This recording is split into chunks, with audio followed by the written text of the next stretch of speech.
នៅពលានចាស់ហើយថ្ងៃនេះរលៀនពោចិនតុងជាខ្សែជីវិតជាសាក្សីជាទីដែលនាំកម្ពុជាហែលឆ្លងទឹកភ្នែកនិងស្នាមញញឹម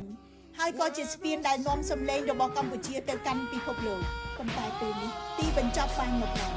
នៅថ្ងៃទី9ខែកញ្ញាឆ្នាំ2020រលៀនពោចិនតុងឬអាកាសយានដ្ឋានអន្តរជាតិភ្នំពេញនឹងបិទទ្វារជារៀងរហូតក្រោយរយៈពេល69ឆ្នាំនៃបេសកកម្មដ៏ស្មោះស្ម័គ្រដើម្បីកម្ពុជា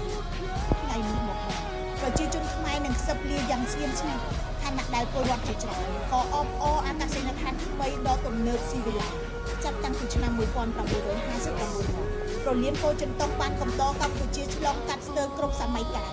ពីយុគមាសនៃសម័យសង្គមរាស្ត្រនិយមដល់ថ្ងៃងងឹតសូន្យសងនៃរបបប្រល័យពូជសាសន៍ដែលឈាមជាតិខ្មែរហូរដាបដី